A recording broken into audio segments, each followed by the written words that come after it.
Estás escuchando Emancipación de la Consonancia.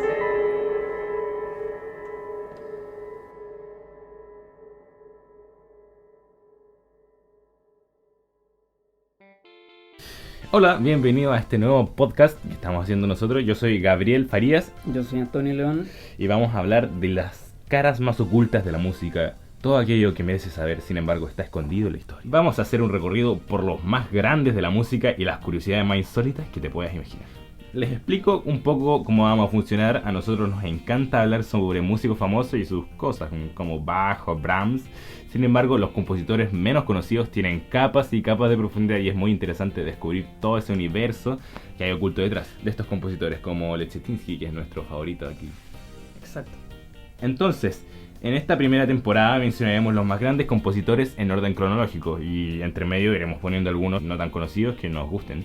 Y en una segunda temporada, si es que se puede, vamos a hablar de más músicos extravagantes y sin orden cronológico. Pero esta primera temporada es un contexto para que se comprenda bien la historia de la música desde el principio al final, de la Edad Media, de todos los procesos que fueron así, gatillando la música que hoy día conocemos y que escuchamos naturalmente.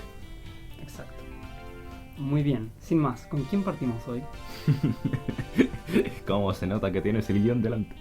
Hoy nos remontamos al año 400 a.C. para hablar ni más ni menos que del mismísimo... A ver, adivina. De Pitágoras, vamos a hablar de Pitágoras, así tal cual. Qué menor manera de comenzar un podcast de música que con el dios de las matemáticas. Tú dime, ¿qué mejor forma? ¿Hay una mejor forma? No sé, empezar con el padre de alguna otra arte. No, Pitágoras. Sí, tal cual lo escuchan. Pitágoras no solo hizo triángulos toda su vida, también se dedicó a estudiar esta cosa tan rara que es la música. Con esto comenzamos el primer episodio de Emancipación de la Consonancia.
Qué buen tema, ¿no es cierto? Miren, la verdad que les pusimos música de la antigua Grecia, pero no es que realmente sea música escrita por un griego, no. La cosa es que estas estimaciones de cómo era la música griega las hacen musicólogos y músicos, pero no es música que realmente esté escrita desde hace mucho tiempo. En la época no existía ese sistema de la escritura. Y de hecho, este sistema de música tiene mucho que ver con Pitágoras, y Pitágoras realmente es un hombre que consigue generar un sistema que perdura en el tiempo y que ahora se escribe en partituras y que en el fondo funda lo que conocemos como música occidental. Es un tipo casi como increíble. Y por eso vamos a hablar de Pitágoras. No es como que estemos hablando de música y se pongan a escuchar un podcast sobre Pitágoras, pero es que el primer episodio tiene que ser en honor a Pitágoras. Pitágoras es el que inventó la música. Mira, y este es un álbum que si quieren escucharlo, probablemente hagamos una lista de reproducción en Spotify. Aquí Antonio se hace cargo de las redes sociales también, del Instagram y de la página de Facebook de Emancipación de la Consonancia. Y probablemente en algún futuro hagamos un video explicando por qué nos llamamos Emancipación de la Consonancia. Bien, voy a comenzarles leyendo un artículo para que tengan un contexto un poco de qué significaba ser músico en la antigua Grecia. La palabra música tenía un significado más amplio en la antigua Grecia que en la actualidad. En la mitología, las musas eran las 9 diosas, hermanas, protectoras de las artes y las ciencias. Clio, Euterpe, Talia, Melpómene, Terpsícore. Terpsícore, a mí tampoco me importa. Terpsícore, es correcto. Terpsícore. Terpsícore. Terpsícore. No, Terpsícore. Piscis. ¿Qué Piscis? No sé si es de Piscis, no sé cuándo nació. Erato, Polímina, Urania y Calíope. Euterpe era la protectora de lo que hoy llamamos música. Urania de la astronomía y de las otras musas protegían diversas formas de poesía, danza, etc. La música era inseparable de la poesía y, como vemos, también de la astronomía. Astronomía, para que ustedes lo han escuchado bien, astronomía. Las enseñanzas de Pitágoras incluían la aritmética, la música en forma conjunta. La aritmética permitía la comprensión del universo físico espiritual, en tanto que la música era un ejemplo de la armonía universal. Cáchate. De hecho, en la Edad Media, cuando surgen las primeras universidades, el conocimiento se separa en trivium, que comprendía la gramática, dialéctica y retórica, y llamado quadrivium, en el que se integraba la aritmética, la geometría, la astronomía y la música. Para que vean que en el pasado la música era una disciplina absolutamente matemática, era como algo que relacionaban automáticamente con números, porque ahora, por ejemplo, los del trivium, que son la gramática, dialéctica y retórica, son lo que podríamos llamar humanidades en la actualidad, como las carreras de humanidades, y entre ellas se incorpora la música, pero en el pasado no, la música era algo completamente científico, y Pitágoras tiene mucho que ver con esto. ¿No es cierto, Jorgito? Para que sepan, Sí. yo le digo Jorgito. Concuerdo. Pero- Concuerdo.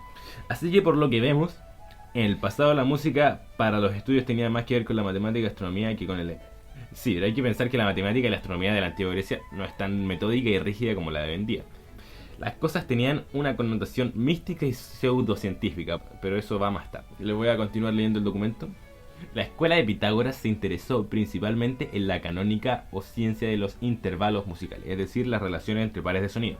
En la actualidad se sabe que dichas relaciones pueden ser caracterizadas mediante el cociente entre sus frecuencias, ¿no es cierto? La división entre las frecuencias. Y esto da para mucho, o sea, no se imaginen la cantidad de tablas y cositas que tiene el estudio que estamos leyendo. Pero a muy grosso modo, Pitágoras estudió las proporciones asociadas a las frecuencias de una nota. Por ejemplo, si partimos una cuerda por la mitad, la nota que suena sería una octava a partir de la cuerda completa. Si es un do, la cuerda la partes por la mitad, te queda un do agudo. La siguiente proporción más importante sería la quinta, que se obtiene dividiendo una cuerda en tercios. La cuerda que suena un do y utiliza esta proporción va a sonar un sol. Así podemos aplicar lo mismo pero desde el sol y nos lleva al re. Y hacemos esto varias veces y nos encontramos con do, re, mi, fa, sol y si. O sea que Pitágoras no solo jugaba con triángulos, sino que también hacía ruiditos. Inventó las notas, el do, el re, el mi, el fa, las inventó Pitágoras. O sea, Vamos a hablar después de cómo descubrimos la frecuencia de la Tierra. sí, después vamos a hablar largo y tendido de cómo descubrimos la frecuencia de la Tierra aquí con este amigo. Vamos a hablar de las místicas resonancias del universo. Spoiler, es un la. Y algo muy curioso es que el teorema de Pitágoras es uno de los teoremas más usados en la ciencia, que de hecho usan los teléfonos para determinar cómo la Tierra está girando. El teléfono manda dos señales a un satélite y calculan un triángulo rectángulo de ahí, y por eso el teléfono tuyo en Google Maps calcula tu posición a partir del triángulo del triángulo rectángulo con el teorema de Pitágoras. O sea que si tú vas a un concierto en tu ciudad usando el Google Maps, entonces vas a ver música que hizo Pitágoras gracias a Pitágoras, porque Pitágoras lo hizo todo, hermano. Pitágoras es el amo del universo, ¿eh? ¿Estás de acuerdo? No. Pero ¿por qué no? Si Pitágoras es el mejor. O sea que la verdad que todo el resto de episodios que va a tener este podcast no sería posible sin Pitágoras, porque Pitágoras inventó la música. Aunque es curioso que hablas tanto de este Pitágoras porque quizás él haya sido una invención de Sí, filósofos la del verdad futuro. que sí. En la actualidad se desconoce si Pitágoras existió o no existió, o si es una persona o una escuela, como los llamamos pitagóricos. Pero en fin, vamos a hablar de Pitágoras, que Pitágoras es un dios, ¿ok? Es el mejor, es el mejor. Nadie sabe si Pitágoras existió o no, porque todos los escritos de Pitágoras que sabemos fueron escritos por personas que vivieron después de que él murió. Exacto, En- después. no tenemos escritos de la persona Pitágoras. Sí, así que quizás estamos hablándoles de nadie. Estamos hablándole de de una escuela, pero bueno, finalmente Del mito urbano. de un mito urbano, finalmente este podcast pretende enseñarle más lo que hizo Pitágoras que más lo que dicen sus postulados, las cosas que descubrió quizás esta escuela, quizás este hombre, quizás quién, bueno, quizás Pitágoras es una invención del gobierno, quién sabe. En fin, les voy a leer un poco más. En aquella época las relaciones entre los sonidos se estudiaban mediante el monocordio, un instrumento formado por una sola cuerda, para lo cual se procedía a subdividir la cuerda en un número pequeño de partes iguales. Adivinen a quién se le atribuye la invención de este instrumento. A ver. ¿A Pitágoras? A Pitágoras, muy bien, pero por favor, aplausos por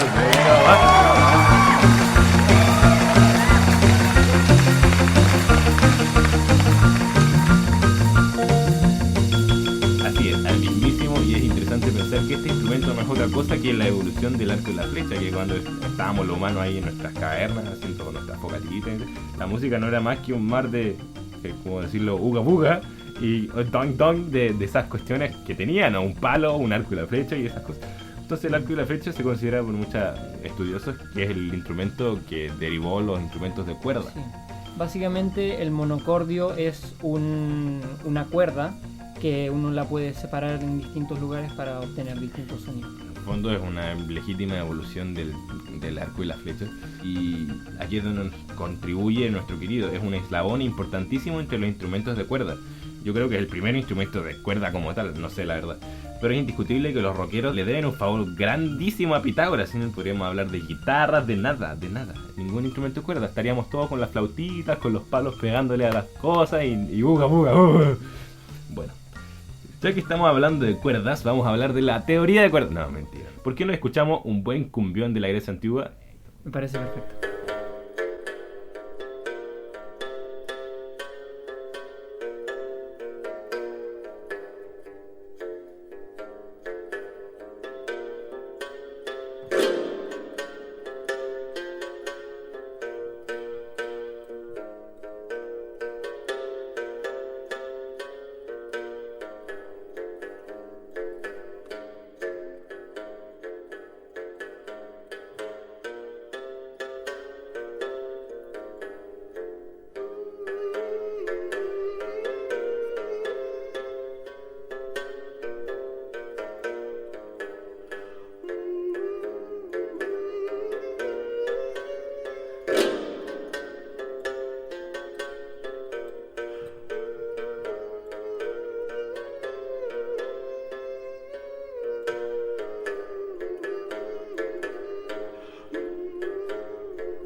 Muy bien, y seguimos aquí en Emancipación de la Consonancia después de estos largos momentos, ¿no es cierto? Yo pienso que debería haberte dado permiso para saltártelo, pero no, ¿por qué? Si estamos escuchando música tan interesante como es la música de la antigua Grecia, y seguramente no la vas a haber escuchado muchas veces. Esta música es muy peculiar, ¿eh? Suena muy, digamos, medieval, ¿no es cierto? Suena como... Suena muy antigua. Suena muy antigua, porque es una música de hace 4000 años. Suena con muchas quintas. Con muchas quintas, sí, por favor. Y antes de continuar, nada más decirles que el documento que estamos leyendo lo podrán encontrar en la descripción o en nuestro Instagram, Emancipación de la Consonancia. También nos pueden ir a pillar en Facebook con el mismo nombre. Sería interesante que lo vieran porque tiene unos gráficos muy bonitos y partituras entre medio. Es increíble la complejidad del pensamiento pitagórico. Bien, sigamos leyendo. Aquí se viene lo interesante.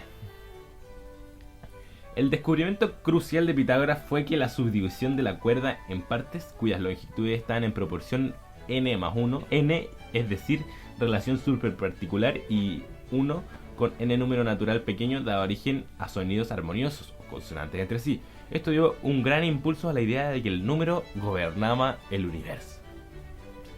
Entonces lo que nos viene a decir Pitágoras con estos numeritos es que hay una relación matemática entre las notas que suenan armoniosas entre sí y las que no. Y que esto es una prueba de que el número gobierna el universo. ¿Qué te parece? Wow. ¿Cómo pudimos llegar a explicar la naturaleza del universo en nuestro primer episodio? ¿Cómo pudimos? Es que somos demasiado buenos en lo que hacemos. Lo que hacemos, llegamos y listo, lo desciframos cuál es el sentido de la vida y del universo. Pero para que vean que este tipo se tomaba la música muy pero muy en serio, ¿eh? Luego se muestra una tabla con intervalos y sus respectivas proporciones, es decir, un medio, la octava y demás, un tercio, la quinta y esas cosas. Durante muchos siglos estas relaciones no pasaron de ser una evidencia empírica. Diversas teorías intentaron explicarlo en formas que oscilan lo ingenio y lo absurdo, incluyendo intentos por parte de científicos de la talla de Euler, loco. Euler defendía a Pitágoras. Euler, Se dice hoy. se dice Euler, en caso que fuera alemán, pero no era alemán. ¿Qué era? Déjame buscarlo. Euler. Leonhard Euler. Enciclopedia libre. Leonhard Pero Paul no era Euler, Euler. alemán. Así es, alemán.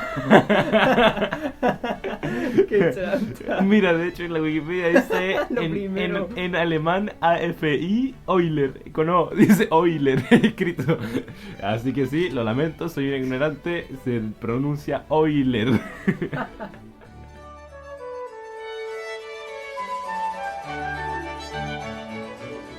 Estás escuchando Emancipación de la Consonancia. Para que veáis que Euler hacía experimentos con la música y es un astrónomo increíble o un físico que se dedicaba su vida a Era un matemático. ¿No sabes E? Esa es la constante de Euler. de Euler, la O. ¿Por qué no se llama la O? Bueno, para que vean que matemáticos como Euler eran aficionados para esto y se dedicaban a investigar sobre la música, porque la música era algo muy importante en el pasado, no como ahora. ¿Sabías que Einstein era violinista? Sí, sabía. De hecho, le tenemos dedicado a Einstein un próximo episodio.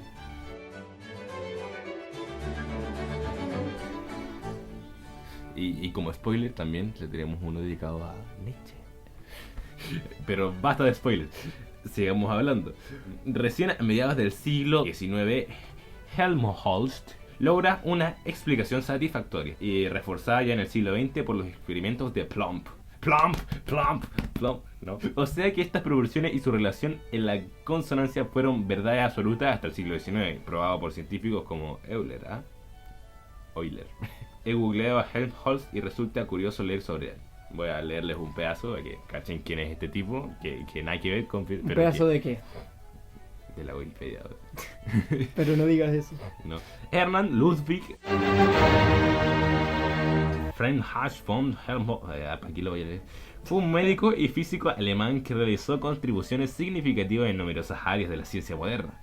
En fisiología y psicología es conocido por sus trabajos sobre el funcionamiento y los procesos de percepción del ojo y oído humano. Cáchate, este tipo describió cómo es que escuchamos y cómo vemos. Y nada que ver con Pitágoras, pero es un tipo cool, ¿no es cierto?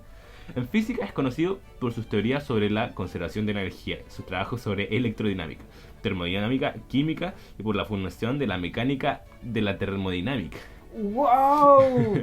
¡Termodinámica! Hermano, este tipo hacía de todo. Como filósofo es conocido por filosofía de la ciencia y la idea sobre la relación entre las leyes de la percepción y las leyes de la naturaleza, así como por sus ideas acerca de la ciencia, la estética y el poder civilizador de la ciencia. Wow, estoy bien de acuerdo. O sea, no sé, tremendo tipo. Y es algo curioso y les voy a mencionar ahora. No sé si han escuchado famosa frase de que la materia no se crea ni se destruye, solo se conserva. La verdad quise decir que solo se transforma jajaja xd. ¿La has escuchado, no es cierto? ¿Tú? Sí, la he escuchado. Es un poquito famosa. Bueno, adivinen quién se le atribuye la ley de la conservación de la masa. Este tipo la descubrió porque era un médico y se dedicaba a examinar músculos y se dio cuenta de que cuando analizabas todos los nutrientes y las relaciones químicas entre los músculos y cómo se movían, notó que era algo muy mecánico y no necesitaba explicarlo con fuerza vital. Como antes se pensaba que uno tenía como una energía vital intrínseca por el hecho de ser un ser vivo. No, este tipo dijo, no hermano, estamos comiendo y de la comida sale la energía y la energía se conserva.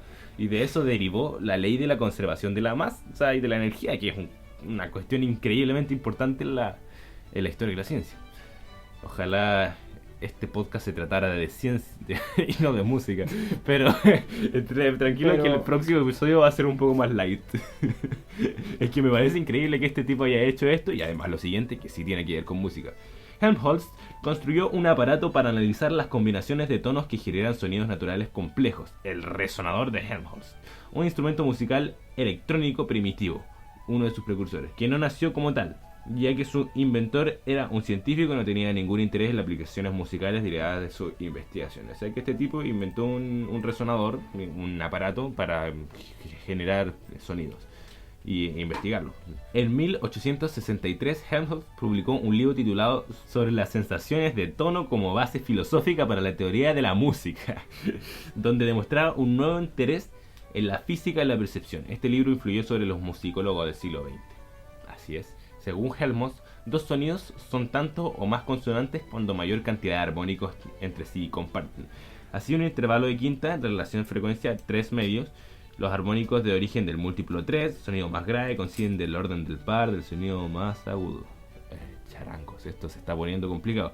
Pero mira, a muy grosso modo lo que quiere decir este vivo, que un sonido comparte muchos armónicos con otro, significa que suena bien con ese otro.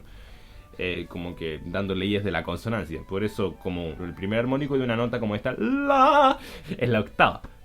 Y así luego viene la quinta, la tercera, y eso hace las consonancias. Esto es lo que decía Probemos Helmholtz. eso ahora. Cantemos los armónicos.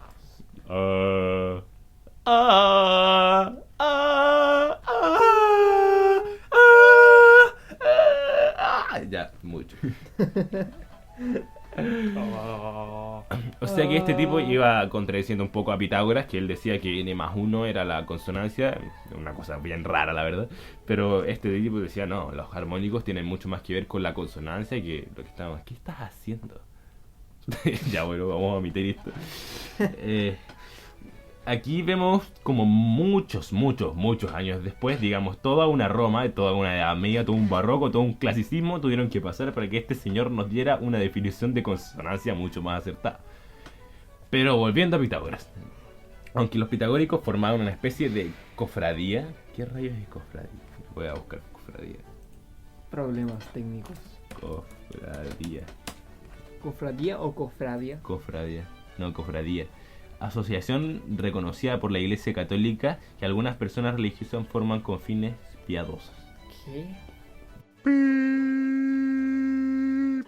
Aunque los pitagóricos formaban una especie de cofradía secreta que guardaba celosamente por sus posturas filosóficas, por lo cual no dejaron registros escritos de sus teorías y descubrimientos, las crónicas de los seguidores detractores permiten reconstruir parcialmente sus ideas. Así, Aristóteles explica en tácita referencia a la escuela pitagórica que algunos pensadores suponen que el movimiento de los cuerpos celestes deben producir un sonido, dado que la Tierra, el movimiento de los cuerpos mucho menor, produce un dicho efecto, o sea que suenan. Afirmaba también que cuando el Sol y la Luna, las estrellas y grandes en cantidad se mueven rápidamente, ¿cómo no podrían producir un sonido inmensamente grande? A partir de ese argumento, las observaciones de sus velocidades medias por sus distancias guardan igual proporción con las consonancias musicales. Aseveran que el sonido proviene del movimiento circular de las estrellas correspondiente a una armonía. Increíble. Increíble. Aquí vemos algo grande, ¿eh? Se trata de la denominada música de las esferas o armonía de las esferas, una teoría muy famosa, una mística muy famosa, comentada también por Platón en la República. Al parecer, el hecho que dicho sonido no se escuchara era resuelto por Pitágoras mediante el argumento de que al ser un sonido permanente desde el mismo instante del nacimiento no era distinguible del silencio. Aristóteles ridiculiza esta teoría sin proponer una más creíble. Como siempre, que la gente te dice que está mal, pero no te dice algo mejor.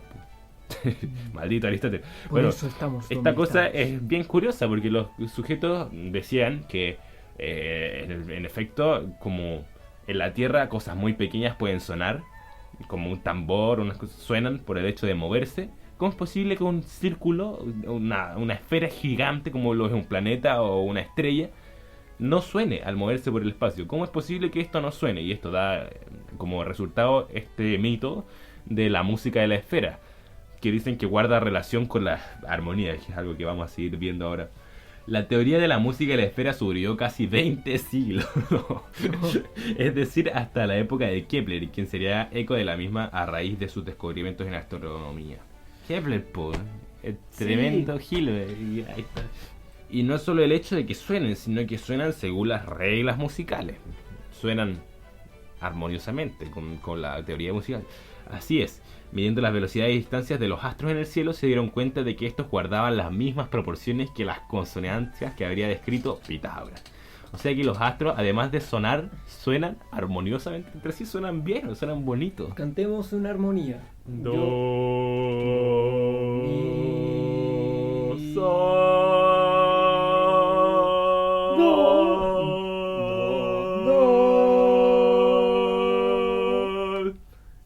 si bemol. Ya, bueno. ¿Por qué si bemol? Porque estaba haciendo una dominante ¿Dominante? 7. Bueno, entonces después de resolvamos, este ¿no? interludio musical que acabamos de ofrecerle, puedo sentir las vibras del universo en este preciso momento. Yo estoy sintiendo como los astros giran armoniosamente y me están dando fuerzas. Mira, bueno, agárrate que esto duró 20 siglos, 2000 años de vibra universal. Si buscamos este mito, también contribuyeron Platón descubriendo unas proporciones entre los planetas. La representación pitagórica del universo como una armonía tuvo tanto éxito en la antigüedad que Boecio, a comienzo de su De Institutione Musical, y la incluye como una de las tres partes de la música, su célebre tripartición entre música mundana, música del mundo, armonía de la esfera, música humana, música del hombre, es decir, la armonía interior, las partes del alma y del cuerpo, y la música in instrumentis, la música instrumental, que en el sentido en que la entendemos hoy, el éxito de esta representación del mundo, vinculada por la tradición de la antigua retomada por Boecio, no se debilitaría durante el transcurso de la Edad Media. Así que ahora les vamos a hablar un poco de Boecio. Boecio es un gran teórico de la música muy importante que en la Edad Media hizo un tratado, que es el que acabamos de mencionar, que de hecho describe la música y te da una teoría de la música, que es la más aceptada y difundida por Europa durante toda la Edad Media, hasta que llega Guido d'Arezzo con su proposición y su mano guidoniana y todo esto para decirnos que hay otras formas de música mucho mejores. Pero bueno, Boecio en este libro de la institución musical habla de las tres partes fundamentales de la música, que son la música mundana. La música mundana es la música que hacen los astros, una música celestial, maravillosa, del cielo, del Señor. Una música que es demasiado compleja para que nosotros la podamos escuchar y solo se puede encontrar a través de las matemáticas, solo se puede entender a través de las matemáticas. Es un concepto muy espiritual de la música y se le estudia, pero más allá de eso no es más que eso, no es nada que se pueda cantar. Luego viene la música humana, que es el canto. La música humana es lo más cercano a la música mundana que tiene este mundo, porque se hace con el mismo cuerpo que nos dio el Señor. Por eso la gente pensaba que era un tipo de música muy superior al músico instrumental. La música instrumental existía, pero era una cosa muy, como de decirlo, de mala clase, de algo un poco no divino, algo profano, fome. No fome. La gente lo usaba, pero como música popular se ve hoy día, así como... Por eso toda la música religiosa de esa época era música coral. Sí, por eso toda la música de la época era coral, así como dice mi compañero. En la época, de hecho, surge el canto gregoriano, que vamos a hablar quizás en un próximo podcast. Y realmente no podía ser instrumental, imposible. Si el canto es el instrumento celestial, no se puede usar música instrumental en la iglesia. Y bueno, este es Boecio y basado en el mito de las esferas, produce un sistema musical muy importante en la Edad Media que es la forma de entender la música de la Edad Media, muy interesante. Y también tenía sus ideas Kepler, lo mismo pero con ángulos. Les quiero leer esto para que vean el calibre de lo que estamos hablando Y esto ya en 1600, ya no estamos en la Edad Media, estamos mucho más allá. Johannes Kepler, en su Mysterium Cosmographicum, 1596, propone en relación a los aspectos de los que hablan los astrólogos, relaciones angulares entre planetas, los intervalos musicales, la oposición, los planetas 180, ración del círculo entero a su mitad, un medio, octava, el trígono, planetas de 120, la razón del conjunto menor de partes, 3 medios, quinta, el cuadrado de los planetas, 90 grados, razón del conjunto mayor de las partes, 4 tercios, cuarta, sobre el todo en su Harmonix Mundi, 1619. Kepler funda la música celeste y ya no basado en distancia entre planetas, sino en las velocidades de los mismos, en función de la segunda ley de Kepler, ley de las áreas de la velocidad de un planeta. Oye, esto es terrible. Esto no se entiende nada, sí. Hay puras matemáticas aquí, pero vamos a seguir leyendo. Esto es terrible, pero vamos a seguir. Pero ¿qué quieres que te diga? Estamos leyendo sobre Kepler. Ley de las áreas. La velocidad de un planeta aumenta cuando ésta se acerca al Sol. El planeta más lejano al Sol, Saturno, durante esa época era Saturno, cubre cada día... ¿Eso es mentira? ¿Acaso se crearon planetas nuevos? Bueno, y que en esa época no sé, no había, no se, ¡ah! Maldito sea, no se habían descubierto. Cubre cada día 106 segundos de arco, de elipse. El perifelio 135. Esto equivale a más o menos 2 segundos de una razón 4 a 5, que es la tercera mayor. Júpiter da la tercera menor, Marte la quinta, la Tierra el semitono, Venus el sostenido y Mercurio la octava aumentada de la tercera menor. ¿Qué quiere decir, ¿qué quiere decir con el sostenido? Eso no es tengo idea, qué rayo. No es un intervalo, es bueno, la cosa y lo triste de esto es que todas esas proporciones no son verdad. No son verdad, pero bueno, Kepler lo estaba intentando, hay que darle mérito. En todo caso, no sé qué rayos quiere decir con que Venus era el sostenido. Esto del mezclar teoría musical y científica es algo muy curioso como lo hacen en esa época. Sí. Es rarísimo. Sería bonito si eso fuera verdad. Sí, pero vamos a seguir leyendo. Kepler supone que el tono de Saturno en el afelio es una nota sol y en tu perifelio la nota si. En distintas regiones del espacio son esas, el afelio y el perifelio. Perihelio, no sé cómo se dice. El conjunto de los planetas constituye un coro en el que los bajos corresponden a Saturno y Júpiter, el tenor a Marte, el contraalto a la Tierra y Venus y el soprano a Mercurio. O sea que, cáchate, el sistema Sol... ¿Por qué el soprano es hombre? Mercurio. Cállate.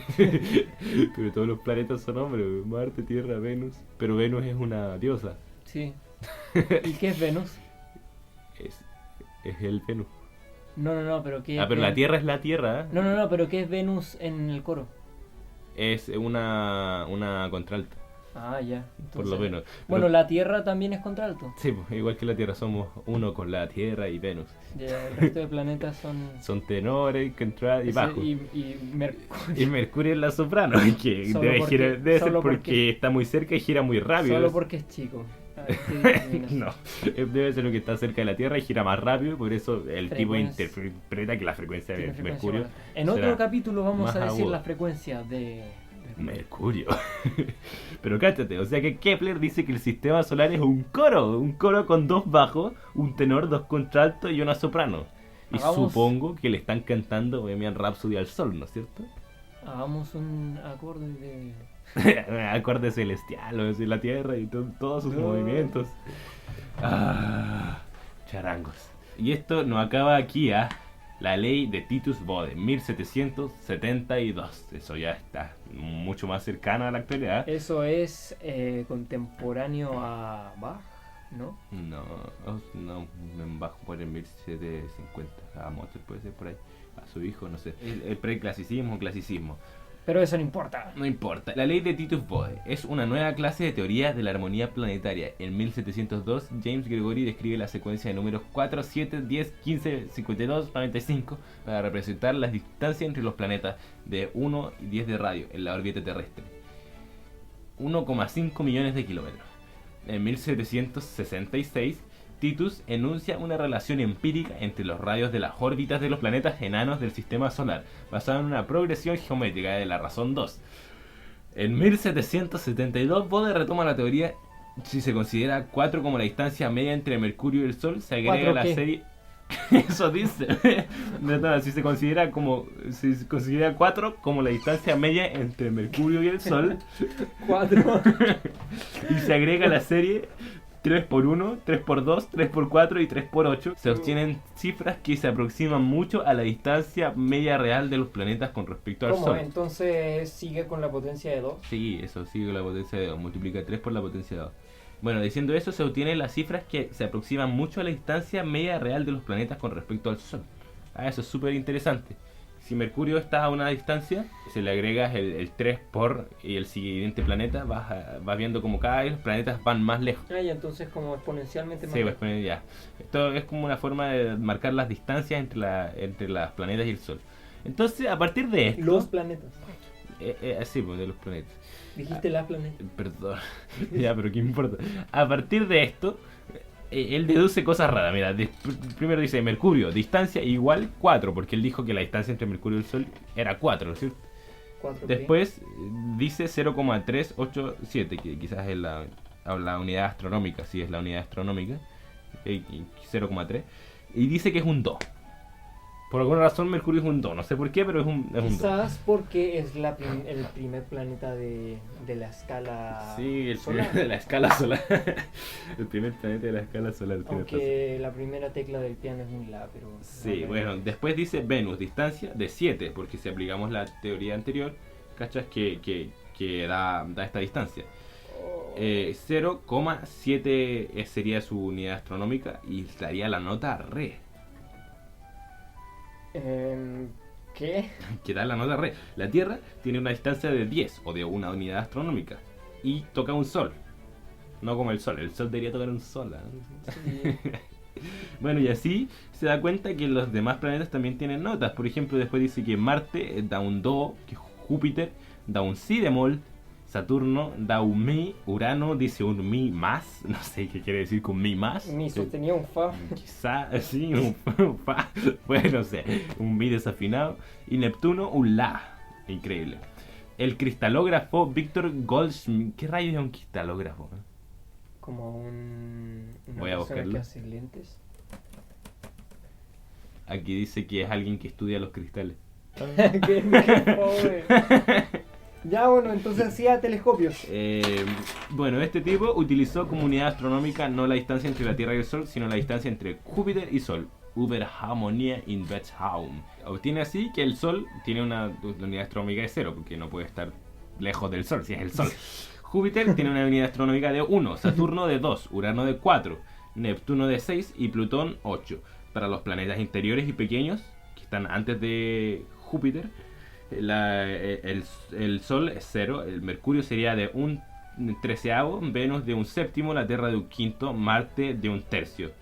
Júpiter sería 1. Al final el Sol 0, Júpiter 1 medio, 2, Saturno 1, 2, Urano 2, 2, Neptuno 3. Bueno, aquí ya dejé de entender lo que estaba leyendo, pero la cosa es que ponen notas Es en que los todos planetas. son 2. Sí, ponen notas a los planetas y es como, ¿cómo puedes llegar a la Como conclusión de que... hacen todos un coro que son de puras de octavas. puro do?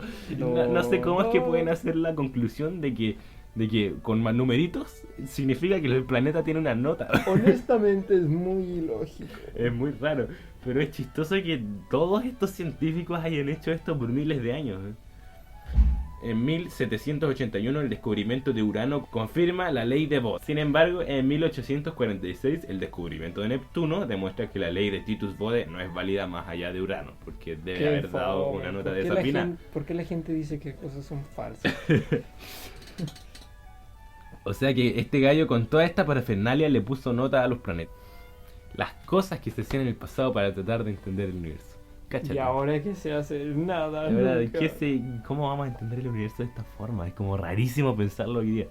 Bueno, pero no hay mucho más allá en el mito, pero nosotros hemos hecho un adelanto increíble en la historia y calculamos la frecuencia de la Tierra, ¿no es cierto?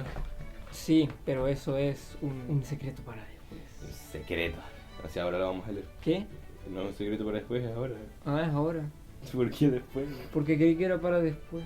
Pero bueno. Así es, como deben saber, los sonidos son frecuencias. Por ejemplo, el La vibra a 440 Hz, o sea que vibra 440 veces en un segundo. Si lo multiplicamos por 2, o sea, 880, nos da otro La pero más agudo. Y bien, lo que pasa ahora es que el planeta Tierra sí tiene una frecuencia, gira alrededor del Sol una vez al año. Entonces lo que hicimos es calcular los hertz que tiene la Tierra. Como la Tierra demora mucho más de un segundo en dar una vuelta al Sol, nuestro resultado fue pequeñísimo en hertz, sería 0,00000. Bueno, no voy a dejar de decir ceros si es que les digo todo el número, así que no lo voy a decir. Pero bueno, ya con este dato pudimos calcular la nota que suena. Lo que tuvimos que hacer fue multiplicarlo por potencias de 2. Porque si lo multiplicamos por frecuencias de 2 nos da la octava, y la octava, y la octava, y así pudimos llegar a la nota. Primero lo que hicimos fue multiplicarlo por 2048 y aún así el resultado tenía muchos ceros, muchos decimales. Luego lo multiplicamos nuevamente por 2048, luego por 256, por 8 y por 2, y por fin nos dio una frecuencia parecida a una nota. Y que fue efectivamente 435,8160625006. Sería un La 4, muy cercano al La 4, una frecuencia muy parecida a 440, ¿no es cierto? Sin embargo, es más parecida al 432, que es la afinación antigua que se supone que usaba Mozart, y que una frecuencia que hay gente que dice que es mágica y que hace a los bebés más listos. O sea que aquí en Emancipación de la Consonancia descubrimos por qué pasa esto. Es que el 432 está mucho más cercano a la frecuencia de la Tierra, así que resuena con la Tierra. Así que le aprovechamos de decir a todos aquellos que hacen música que el 440 ya está obsoleto, el 432 también. Ahora la música se hace en la 435. Para clarificar, esto no es serio. ¿Cómo que no es serio? La 435 es la nueva música. La música de ahora se hace así porque resuena con la Tierra y las vibras del espacio y la celestialidad. Y para otro momento vamos a hacer lo mismo con Mercurio. Para los visitantes de Mercurio pueden hacer música en ese tono y esas cosas, ¿no es cierto? Emancipación de la Consonancia no cree que esto sea de hecho verdad. Ay, ay.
Es más raro el final. Bueno, esta obra se llama Creticos, ¿ok? Es una obra estimada de cómo fue la música de la antigua Grecia.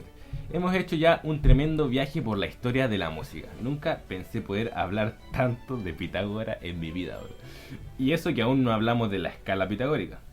Bueno, en el fondo lo que hace Pitágoras es descubrir los intervalos, y entre ellos descubre la quinta. Entonces, a partir de una nota que podríamos llamar do, sacó la quinta, y la quinta es el sol, ¿no es cierto? Si sacamos los deditos, do, re, mi, fa, sol, serían 5 notas arriba. La cosa es que puedes hacer lo mismo desde el sol, la nueva nota, y llegas a un re. Y de un re puedes hacer lo mismo, llegas a un la, del la al mi, y del mi al si. Y de esta forma puedes obtener todas las notas de la escala. Entonces, si partimos de un fa, por ejemplo, queda fa, do, sol, re, la, mi, si, que quienes estudian música cachan que es el círculo de quinta, famoso. Es una fórmula bien antigua de sacar la escala, la verdad. Luego hubieron muchas reformulaciones, como la escala pura, la música ficta y la escala temperada, ¿no? Pero esto ya se pone muy técnico y lo podemos dejar para otro podcast. Otro podcast de afinaciones. Sí, de afinaciones o de músicos que empezaron a usar la música ficta, por ejemplo, que es el antecesor de los bemoles, digo, y de los sostenidos. Les dejaremos de igual forma el estudio que estuvimos leyendo en la descripción y en nuestra página de Instagram, de Facebook y de Twitter. Acabamos de decir que vamos a hacer un Twitter, además, por si le quieren echar un ojo. Aún así quedan con curiosidad, no descartamos hacer algunas explicaciones más específicas. Háganos saber todo lo que piensan a través del comentario o de nuestras redes sociales. Ya sabes que estamos ansiosos por ver la acogida de este podcast. Antes de continuar, me gustaría dar un agradecimiento especial a nuestro auspiciador, que no podía ser menos que Guitarras Nativas. Guitarras Nativas es una empresa dedicada a crear, a construir guitarras eléctricas de maderas nativas del sur de Chile. Pueden seguirlos en Facebook, en Instagram. Son una empresa increíble que tiene distintos modelos de guitarra y también funcionan a pedido, o sea que tú puedes mandarle el modelo de tu guitarra ideal y ellos te la fabrican a un precio muy accesible. Así que ahí lo tienen, Guitarras Nativas, nuestro gran auspiciador.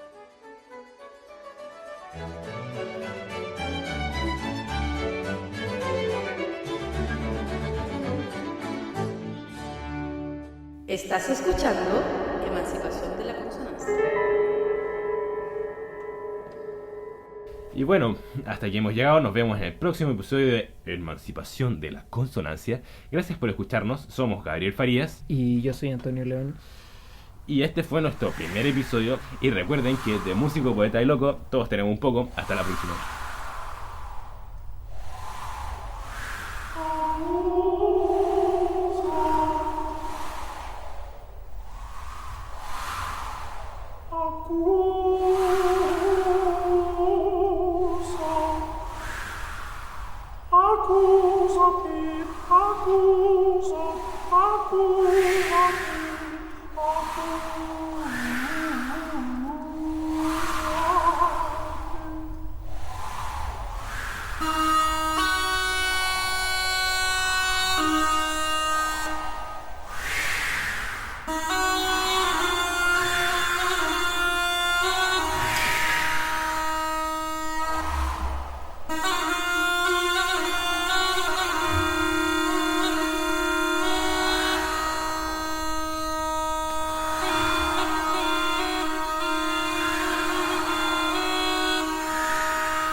Thank you.